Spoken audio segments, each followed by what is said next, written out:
Are you trying to find text messages that someone sent you while their number was blocked on your iPhone? Here's something important you need to know before you start looking.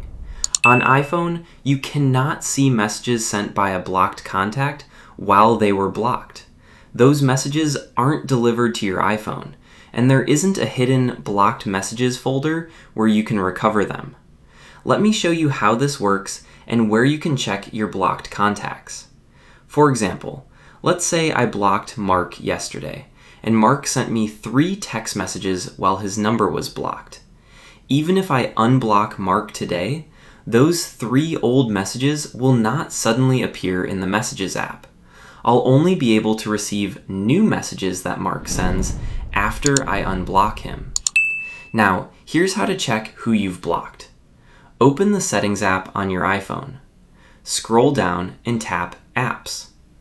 Find and tap Messages.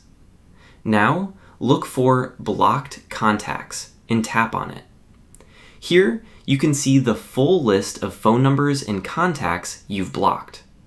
If you want to receive future messages from someone on this list, swipe left on their name or phone number and tap Unblock. After you unblock them, they can send you new messages again.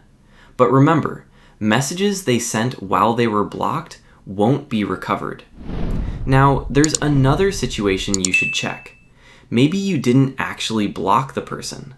Their messages could simply be under unknown senders. To check this, open the Messages app. Tap Filters or the List option near the top of the screen. Now, select Unknown Senders. For example, if Mark isn't saved in my contacts but isn't blocked either, his message may appear here instead of my regular conversation list. So here's the difference. Blocked contact. Messages sent while blocked aren't delivered to your iPhone. Unknown sender. The message may still be available, but it could appear in the Unknown Senders section. That's it. If you found the missing message under Unknown Senders, comment "Found it" below. If you still can't find it, tell me what you're seeing on your iPhone and I'll try to help. Thanks for watching, and I'll see you in the next video.